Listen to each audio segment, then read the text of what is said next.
Good morning, Primary One friends. Namo Buddhaya, Soti Honto. Masih bertemu dengan Miss Lingling dalam RI Agama Buddha dengan tema kejujuran. Sebelum kita memulai aktivitas pada pagi hari ini, yuk kita latihan meditasi sejenak. Ambil posisi untuk meditasi. Lipat kedua kaki, teman-teman. Punggung ditegakkan. Kemudian matanya ditutup, tangannya beranjali sambil berlatih mengatur keluar masuknya nafas melalui hidung.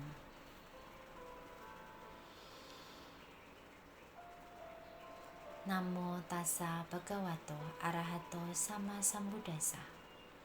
Namo tassa bhagavato arahato sama sambuddhassa. Namo tassa bhagavato arahato sama sambuddhassa. Aku bersyukur atas sepanjang malam tadi di mana aku bisa beristirahat dengan penuh nikmat, memulihkan energiku sehingga pada pagi hari ini aku terbangun dengan bahagia dan ceria. Aku pun bersyukur atas nikmat pagi hari ini di mana aku bisa menikmati makanan yang disajikan, makanan yang kukonsumsi dan juga minuman yang telah disiapkan oleh orang tuaku. Semoga aku senantiasa berbahagia. Semoga orang tuaku berbahagia. Semoga kakak adikku berbahagia. Semoga para guru dan teman-temanku berbahagia. Terus ulangi, katakan dalam hati, semoga senantiasa berbahagia. Hingga teman-teman menemukan kebahagiaan di dalam hati, perasaan yang nyaman, muncul kebahagiaan, rasa yang fresh di dalam hati dan pikiran teman-teman semuanya. Tetap terus mengatur nafas, keluar masuknya nafas dari hidung. Dan memikirkan hal-hal yang baik-baik yang mengindikasikan kebahagiaan. Setelah itu, mari kita bersama-sama mengucapkan Sabbe Satta Bhavantu Sukhitata. Semoga semua makhluk hidup berbahagia. Sadu, sadu, sadu. Sebelum kita memulai aktivitas pada pagi hari ini, Miss Lingling mau izin dulu, mau ngobrol sama mama papa dan juga pendamping ya. Selamat pagi Bapak Ibu dan juga pendamping. Tujuan dari pembelajaran pada pagi hari ini adalah anak diharapkan memahami arti dari kejujuran.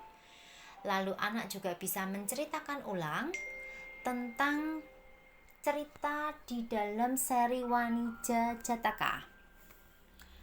Kemudian anak juga bisa menyebutkan contoh-contoh perilaku kejujuran di dalam kehidupan mereka sehari-hari.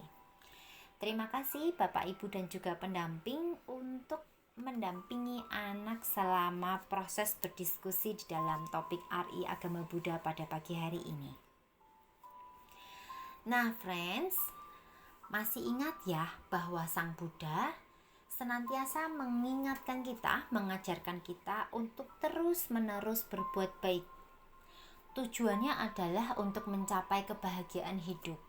Nah, perbuatan baik ini bisa dilakukan dari 3 pintu loh. Apakah ada teman-teman yang tahu?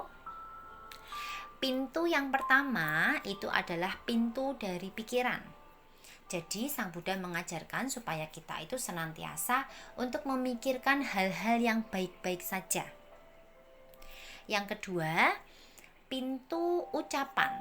Jadi kita bisa menggunakan mulut yang kita miliki untuk senantiasa berucap baik, berkata jujur, tidak melebihkan atau tidak mengurangi informasi yang kita terima. Juga kita diajarkan untuk tidak berbohong dan juga tidak memfitnah. Kemudian pintu yang ketiga adalah pintu jasmani. Jadi kita senantiasa menggunakan tubuh kita untuk melakukan hal yang baik, seperti membantu orang tua, melakukan aktivitas kita sebagai seorang murid, dan juga bisa saja kita membantu orang lain dalam praktek kehidupan sehari-hari. Karena topik kita pada pagi hari ini adalah kejujuran, apakah teman-teman ada yang mengetahui arti dari kata kejujuran itu apa ya? Sambil mengingat-ingat, Miss Lingling mau membawakan cerita Jataka. Judulnya diambil dari seri Wanija Jataka dengan berjudul Cerita Mangkok Emas. Seri Wanija itu menceritakan tentang bodhisatwa yang terlahir sebagai seorang pedagang. Yuk, kita simak ceritanya. Zaman dahulu kala, hiduplah seorang nenek dan cucunya. Dulu, nenek dan si cucu ini sangat kaya. Tapi sekarang mereka hidup miskin. Si cucu kepingin memiliki perhiasan di hari ulang tahunnya dan meminta kepada si nenek. Si nenek bingung karena nenek ini hanya memiliki sebuah mangkok warisan dari keluarganya yang turun-temurun. Si nenek dan si cucu tidak mengetahui bahwa mangkok warisan ini terbuat dari emas. Karena sudah sangat lama tidak terpakai, maka lapisan emas itu pun tertutup oleh noda dan debu. Nah, datanglah seorang pedagang pertama. Ditawarkannya mangkok warisan leluhur dari si nenek kepada si pedagang yang pertama. Pedagang pertama, dia tahu bahwa mangkok ini terbuat dari emas. Tetapi karena tidak ingin mengeluarkan uang dalam jumlah yang besar, si pedagang ini menipu si nenek. Si pedagang ini marah sama si nenek. Bagaimana bisa, Nek? Mangkok seperti ini yang tidak berharga engkau menjualnya kepadaku? Sambil pedagang ini melempar mangkok tersebut ke tanah. Dan prak, mangkok itu pun pecah. Setelah itu si pedagang pergi meninggalkan rumah nenek. Nenek pun sedih karena mangkok warisan leluhurnya pecah. Kemudian datang kembali pedagang yang lain. Sambil agak sedikit takut, si nenek mencoba memberikan mangkok yang pecah untuk dijual kepada pedagang yang kedua. Pedagang kedua ini kaget karena ternyata mangkok ini mahal harganya. Pedagang kedua pun berkata kepada si nenek, "Nenek, mangkok ini sangat mahal harganya. Meskipun pecah, mangkok ini terbuat dari emas.